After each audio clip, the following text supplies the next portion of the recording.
You're listening to the Cyberwire Network, powered by N2K. How many discounts does USAA Auto Insurance offer? Too many to say here. Multi-vehicle discount, safe driver discount, new vehicle discount, storage discount, legacy. How many discounts will you stack up? Visit USAA.com/auto discounts. Restrictions apply.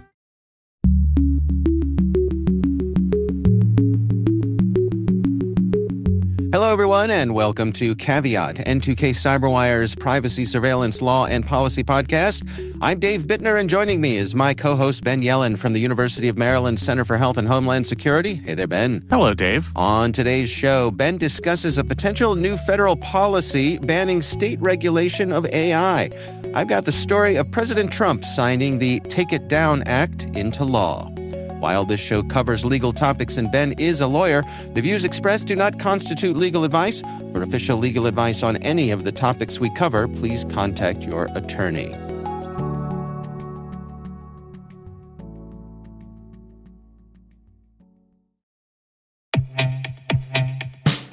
And now a word from our sponsor, SpyCloud. Identity is the new battleground, and attackers are exploiting stolen identities to infiltrate your organization. Traditional defenses can't keep up. SpyCloud's holistic identity threat protection helps security teams uncover and automatically remediate hidden exposures across your users, from breaches, malware, and phishing to neutralize identity-based threats like account takeover, fraud, and ransomware. Don't let invisible threats compromise your business. Get your free corporate darknet exposure report at spycloud.com/cyberwire and see what attackers already know. That's spycloud.com/cyberwire.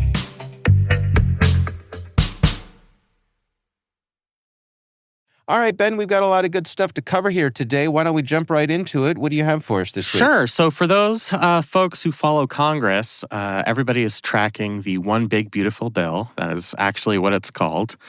This is President Trump's signature initiative. Can I just pause for a second and say that you and I are big fans of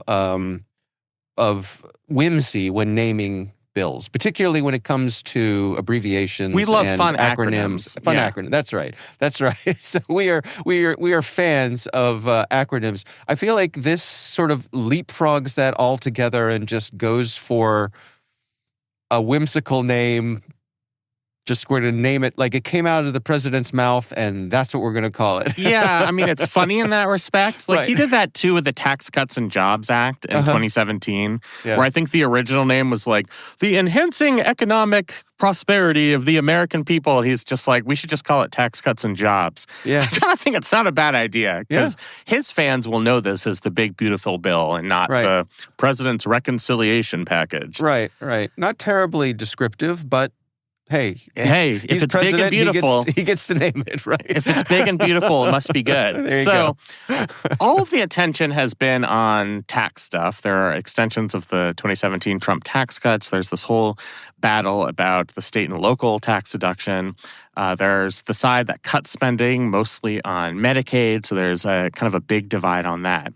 Tucked into this 1,000-page bill is a provision stating that if this bill were to become law, all state legislation regulating AI, or even having similarities of regulating AI, they want to avoid the situation where states regulate AI without explicitly regulating AI, so they massage the language a little bit. But any state regulation of AI for the next 10 years is preempted, meaning once this bill was passed, only the federal government would have the authority to regulate artificial intelligence. States would be prohibited from doing so for 10 years. So there are a lot of questions about this provision. I think we'll start with the merits of it, because that's probably the most important aspect. And then I want to get into the boring procedural legal stuff that I do think is really, really important if you're prognosticating whether this is actually going to become law. Okay. So states are the so-called laboratories of democracy. Right. And just like with every other issue, they've been experimenting with AI policy and regulation.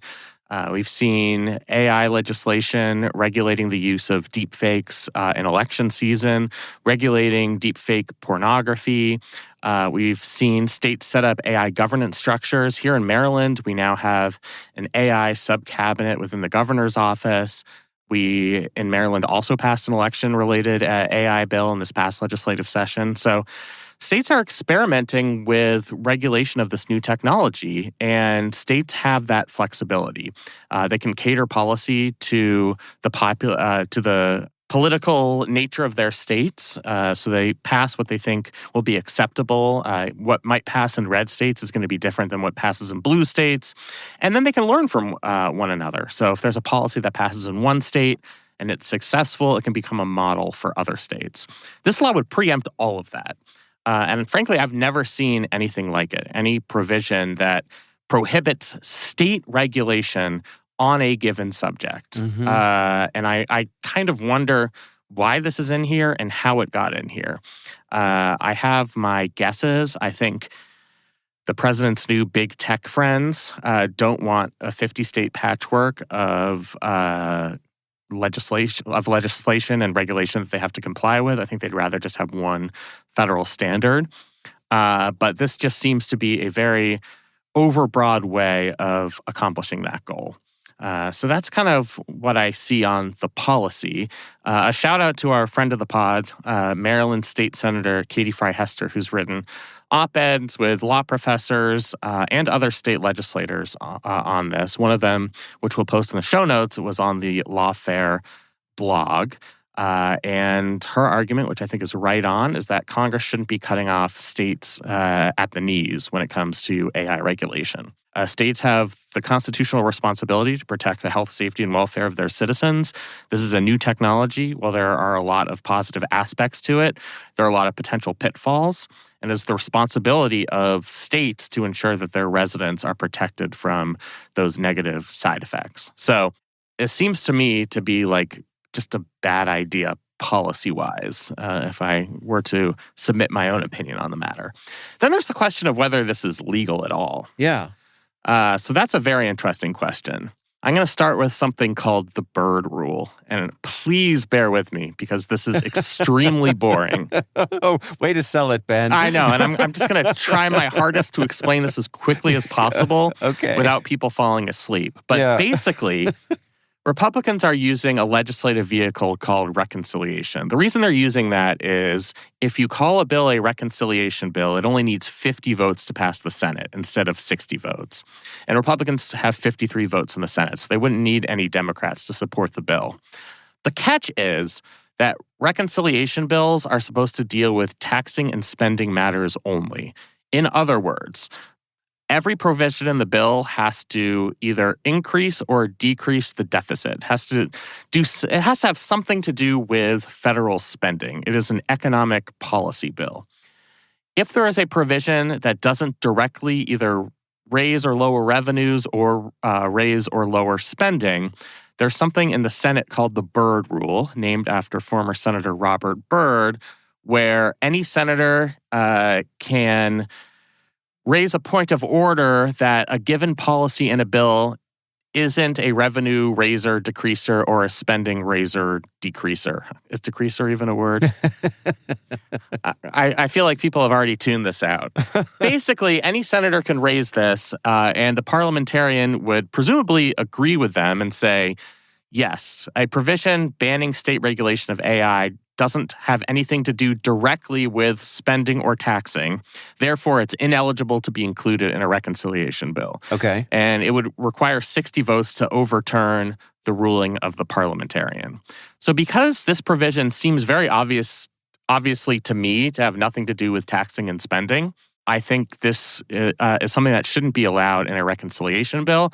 I suspect left to his or her own devices, the parliamentarian would say the same thing. Now, the catch is you could always just fire the parliamentarian, which Republicans have done in the past. They did that in 2001 when the parliamentarian said, in reconciliation bills, you can't use a reconciliation bill to cut taxes. It's only a way to increase revenue. And Republicans at the time said, all right, let's find a parliamentarian who doesn't think that. Oh, wow. And they fired the parliamentarian. So who's responsible for hiring the parliamentarian? Where did that person come from? It's chosen by the majority party in the Senate. Gotcha. So Republicans would get to choose the parliamentarian. Of course, that would be setting a precedent that would exist long into the future, perhaps when Democrats are in charge of the Senate. And I don't think Republicans want to see a situation in 10 years where Democrats are using a filibuster-proof reconciliation bill to pass different policy changes that have nothing to do with taxing and spending. So, a national Roe v. Wade policy could pass in a reconciliation bill if you didn't have the Byrd rule. So that's one big issue. One thing that this is so ridiculous, and I can't even believe they call this that, but the process of the Senate parliamentarian going through the bill and picking out provisions that don't directly relate to spending and revenue is called giving the bill a bird bath. Of course it is. So, yeah, it's ridiculous. There's probably like 3 listeners out there who know this stuff and understand what I'm talking about. I'm glad I know it now. That's my chuckle for the day. At least I gave you that. So I don't think this provision should or will survive a bird bath.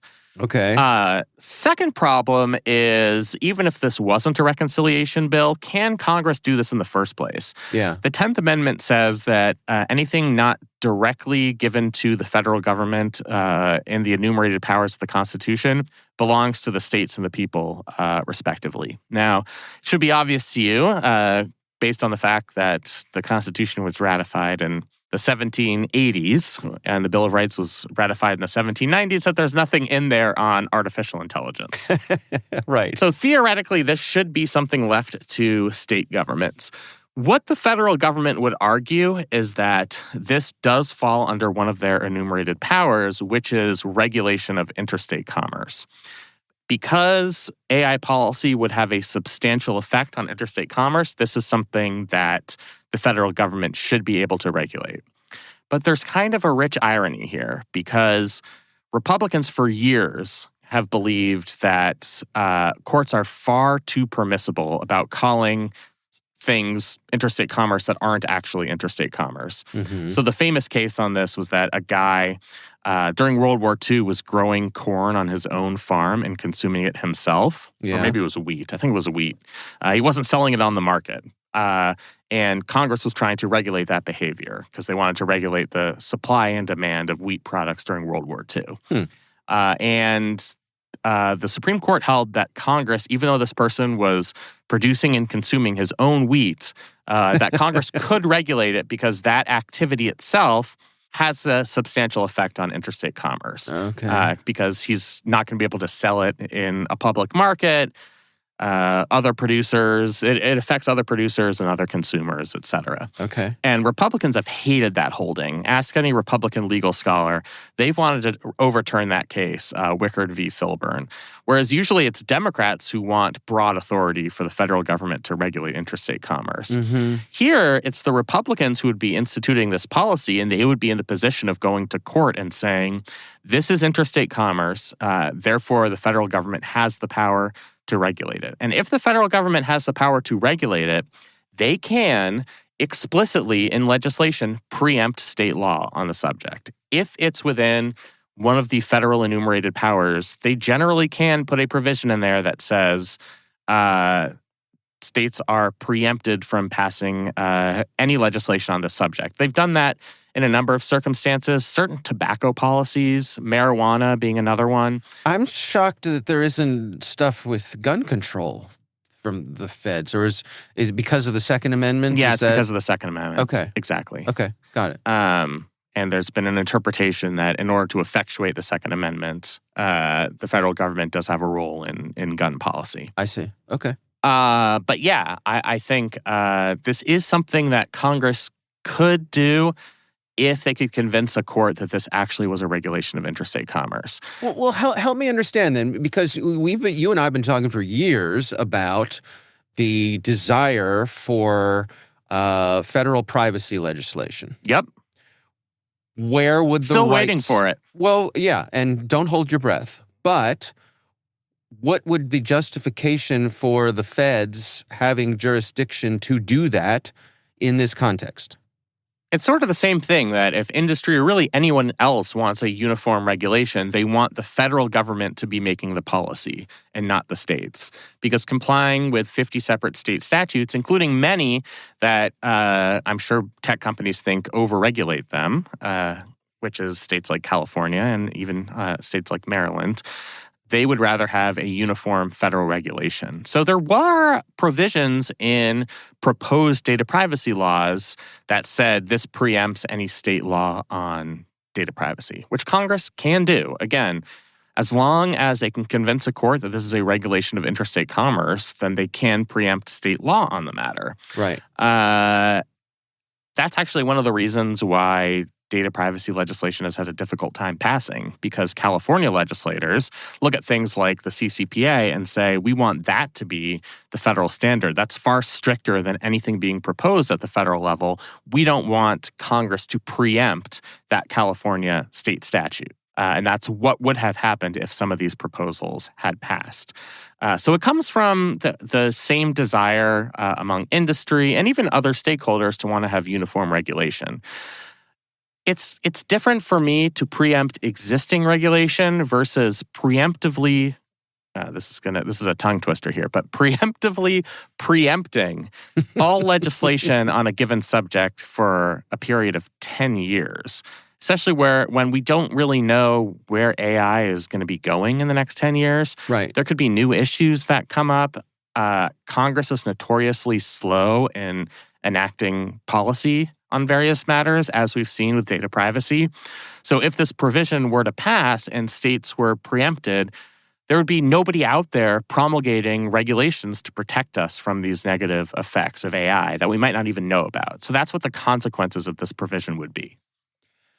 Is it possible that this provision could light a fire under the feds, that they would then have to step in and fill the gap?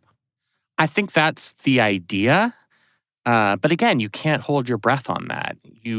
For any policy bill in Congress, you'd need 60 votes in the Senate. It's hard to get 60 senators to agree on anything.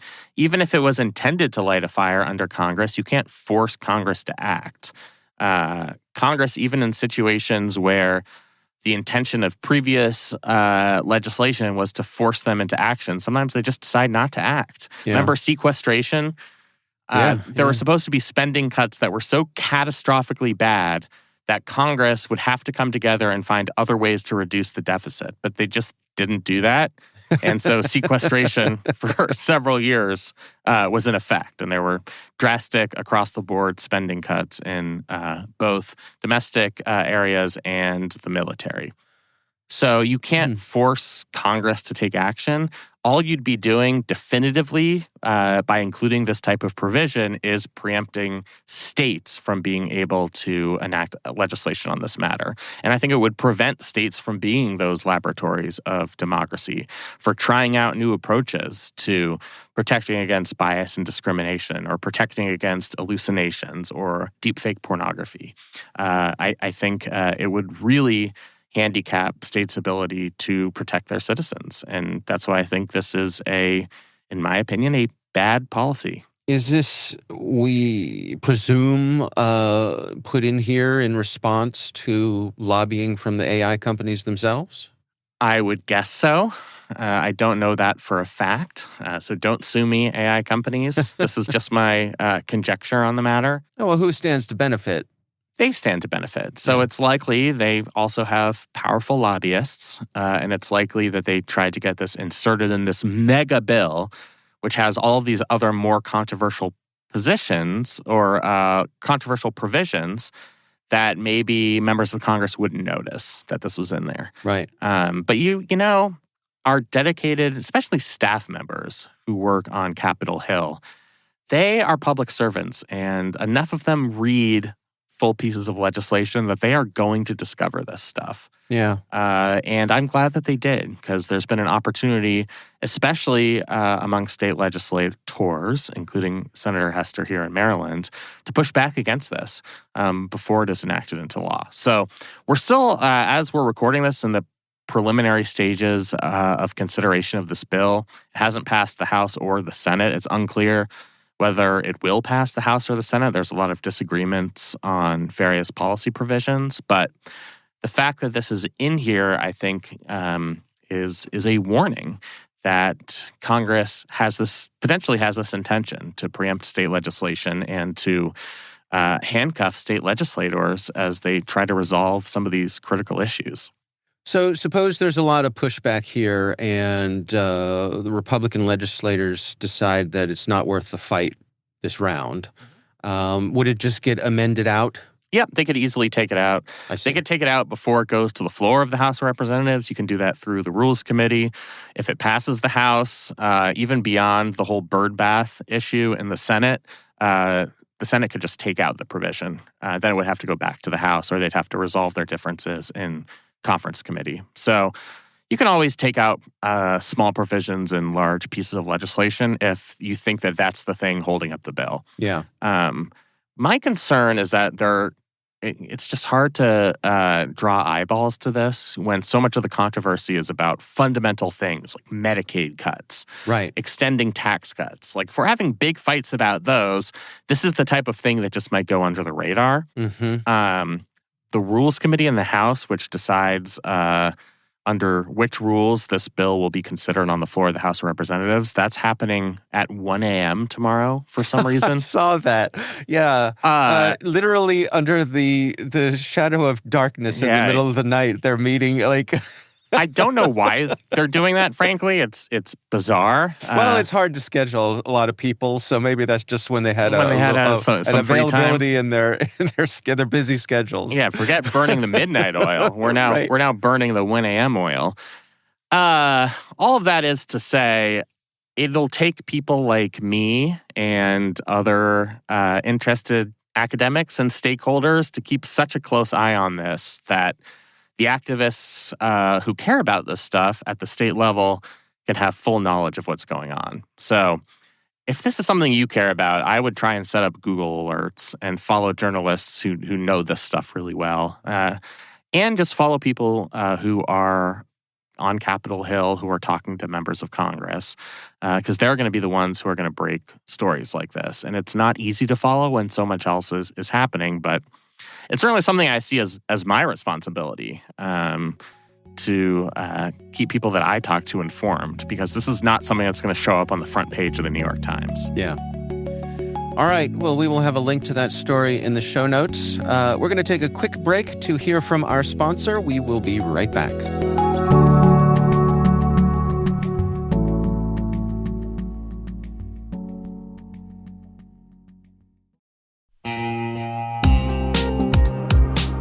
Hey everybody, Dave here. I've talked about Delete Me before, and I'm still using it because it still works. It's been a few months now, and I'm just as impressed today as I was when I signed up.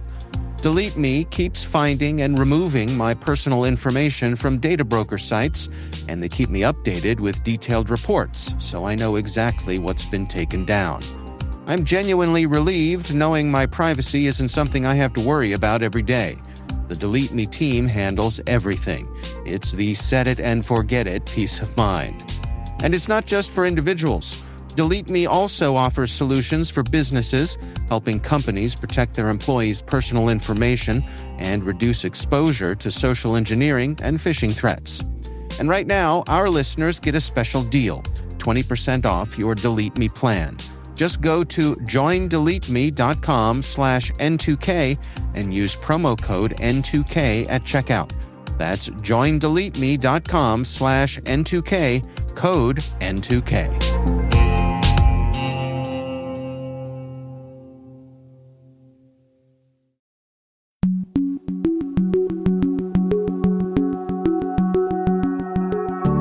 All right, Ben, we are back, and my story this week comes from the folks over at The Verge, and this is coverage that President Trump has signed the Take It Down Act, which I believe you and I have covered here on the show previously when it was kind of winding its way through.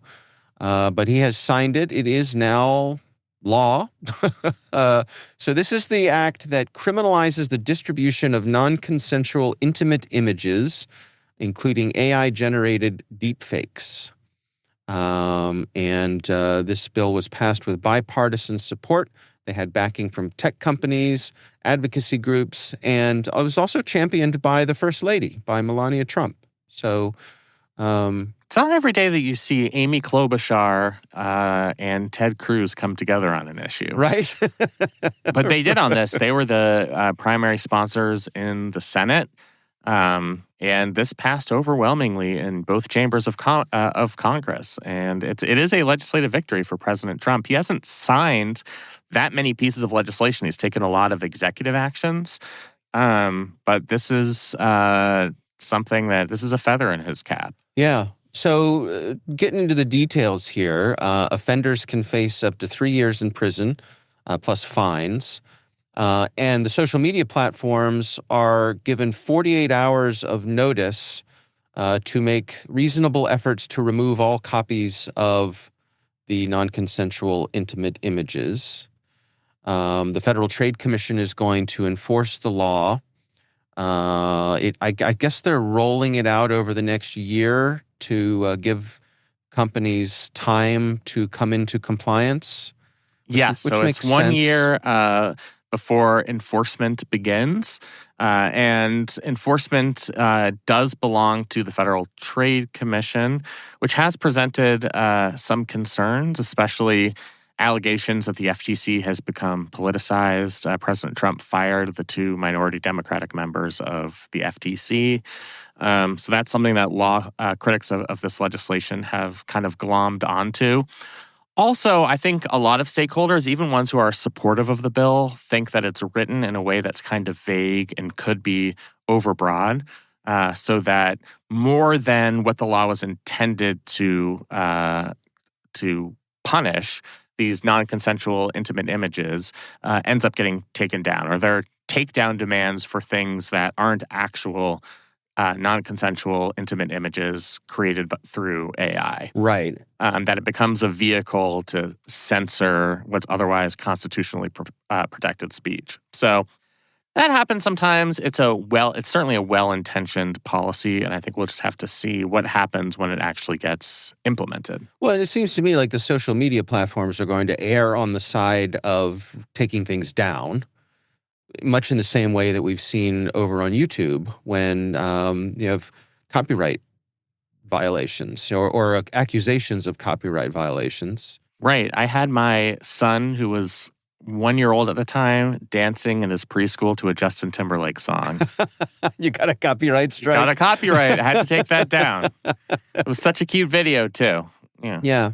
Well, but the problem there, and many folks on YouTube, for example, who do criticism or educational content complain that their legitimate fair use of copyrighted materials, because those uses are clearly, plainly spelled out, they get taken down because the YouTube, for example, errs on the side of the copyright holders.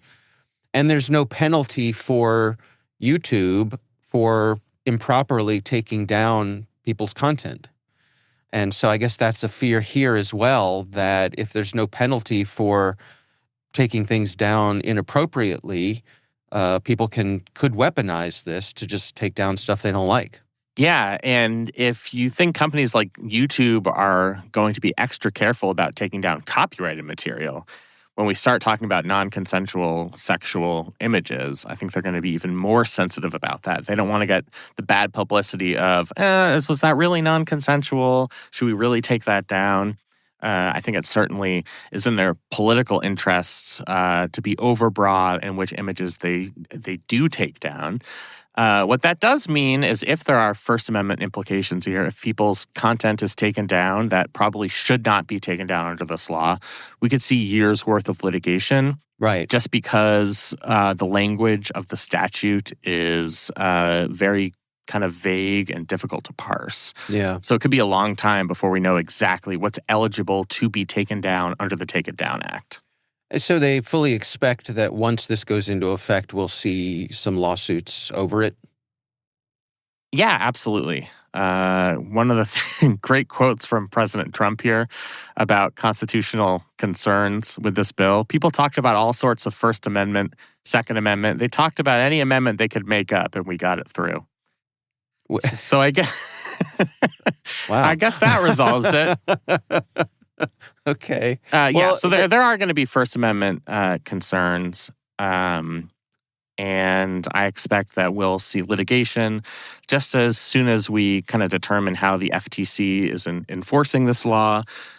If they're going to be going after the tech companies for being too quick to take down content, or if, as I kind of expect, they're going to go after companies for not being aggressive enough in taking down some of that content. Yeah. One thing I will say, Dave, is how we were just talking about acronyms? Yes. The Take It Down Act is an acronym. Tools to address known exploitation by immobilizing technological deepfakes on websites and networks Act. Or Take It Down. Not bad, Ted Cruz and Amy Klobuchar. Not bad. Good. That's pretty good. I wonder the degree to which tools like ChatGPT have made this so much easier for the folks who come up with these things. Yeah, this actually seems like a very good use case for generative AI, don't you think? Yeah, I think so. All right, we'll give them high marks for that. I just, you mentioned President Trump, and he, as he does, sort of offhandedly mentioned that he might use the law personally, implying that it could be used against his critics. And of course, that, got a lot of people's dander up. He does like to break that fourth wall sometimes. Yeah. And, there's a part of me that says, yes, we absolutely have to be vigilant against this sort of thing. And then the other part of me says, that's our president, because he says all sorts of things like that. He does say all sorts of things. And sometimes he is actually joking about it. Right. And it actually can be funny. If you were to assume that he wasn't serious, that would actually be a funny line when signing this piece of legislation. Yeah. But given some of the actions he's taken in his second term to go after media companies, he's gone after CBS with a lawsuit for 60 Minutes not editing a Kamala Harris interview in the way that he wanted. Right. Which, of course, to me seems quite frivolous, and they're looking to settle with him for millions of dollars. That's when I think we do have some reason to be concerned about that. Yeah. But we'll take that as it comes. I think the intentions of the law are very good. I think it could be implemented in a way that's very effective and that allows this type of non-consensual sexual imagery, videos, etc., to be taken down in a timely manner. I think is something that most of us, at least, want to see as a policy outcome. So we'll take that as a victory. Right. And I think that's really worth highlighting here is that this is a bipartisan, good faith effort to fix things. And we should celebrate that, right? Yeah. With as few things that are making their way through Congress and as few things as they agree upon, the fact that this made its way through, flaws and all, hey, there's hope, right? Passed unanimously in the Senate, and the final vote in the House was 409 to 2.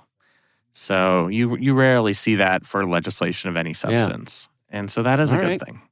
Well, like I said, we will have a link to that story in the show notes. And of course, we would love to hear from you. If there's something you'd like us to consider for the show, you can email us.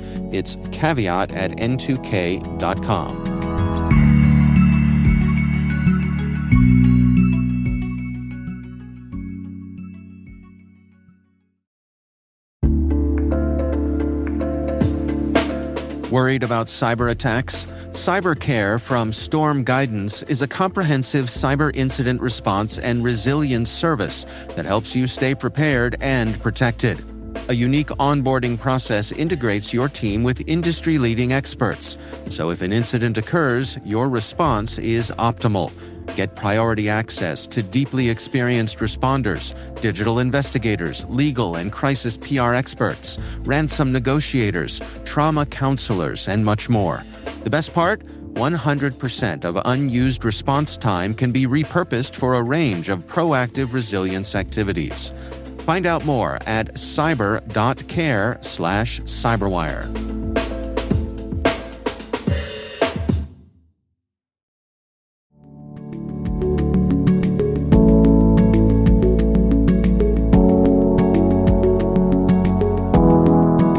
And that is Caveat, brought to you by N2K Cyberwire. If you like our show, please share a rating and review in your favorite podcast app.